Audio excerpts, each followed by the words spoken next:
Welcome back to Only Talk Sports. We talk sports every single day, or at least we try to. I'm Ernest Jeffrey, and subscribe to the channel if you like sports content. Hit that notification bell so you never miss another video.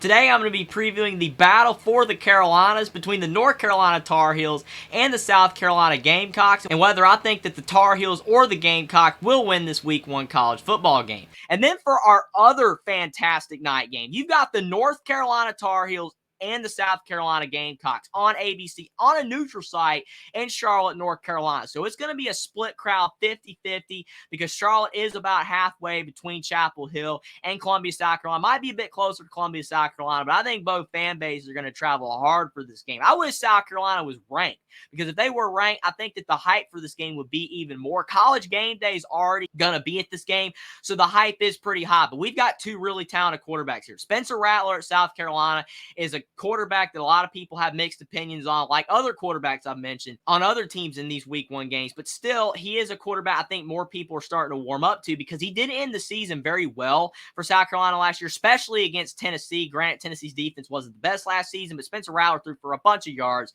and a bunch of touchdowns. He looked really solid, and he looks like he's grown up a lot since he was at Oklahoma. He's playing a lot better, and I do think that he possibly will be able to help South Carolina have a great season here, possibly a top 25 team if they can go 8-4. Usually that's enough to be in the top 25 in the SEC. I'm liking South Carolina's team this year, but North Carolina is a team that has the Heisman level quarterback in Drake Maye. He's a guy that has definitely gotten very good at the quarterback position, a lot quicker than Spencer Rattler has. His upside is higher than Spencer Rattler, I think, at this point. Drake Maye, a lot of people are expecting big things from him this year, but what could possibly hold North Carolina back is the defense, kind of like with Tennessee. North Carolina's defense really struggled last season. They were giving up a lot of points to a lot of teams. I did feel like their defense got a bit better toward the end of the season, but then they really struggled against Clemson in the ACC title game. That was an awful performance by the defense. And plus, North Carolina does not have Josh Downs at wide receiver anymore, even though he famously dropped the ball against Georgia Tech in the end zone. That cost North Carolina that game and a shot to potentially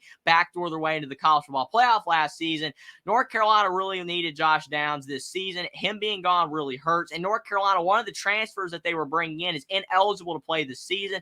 That's tough at the wide receiver position. So I think North Carolina's receiving core could be a bit of a question mark. I think they've got solid players at that position, but no one with the upside that Josh Downs provided last season. And I don't think that North Carolina's running back room is as good as it was a couple years ago when Sam Howell was at North Carolina. So Drake Maye's going to have to do a lot on his own. He's going to have some help, but the defense needs to get better. And even though I think North Carolina's defense will be a bit better, losing cornerback Storm Duck to Louisville was a massive loss. And I think that North Carolina's defense is going to have some issues in this game with Spencer Rattler throwing the ball all over the yard. It's just going to be a higher scoring game. I think this is one of those games that's probably going to be like 45-42. It's going to be a barn burner, and North Carolina's defense is going to have to find a way to get enough stops, or Drake Maye is going to have to find a way to score enough points in this game, or they will lose this game to South Carolina. And South Carolina's got a lot of talent. They're in the SEC. You could argue they have more talent than North Carolina. But something tells me Drake Maye and him being a potential Heisman candidate and the fact that he was so good last year, and I think he's going to be even better this year, I do think that North Carolina is going to find a way to win this game. I think they're going to edge it out. And I know that that is risky because they lost to Virginia Tech in Week 1 a couple years ago when they were ranked 10th in the country. And North Carolina's dropped a lot of games when they have hype. Whenever they get a lot of hype, North Carolina sometimes just does not deliver. And I know there's a shot that they do that again in this game. But I'm going to go with the North Carolina Tar Heels tentatively to beat South Carolina 45-42. Arguably, this could be the best game of the day. I think that some of the bigger games on Saturday in Week 1 are going to be great, but this probably, in my opinion, will be the best game. It could go either way, but I'm going with North Carolina to find a way to beat South Carolina. Subscribe to the channel if you like sports content. Like this video down below. Comment down below whether you think that North Carolina or South Carolina will win this Week 1 college football game. Follow me on Twitter as well. Link is in the description, and I will see you next time.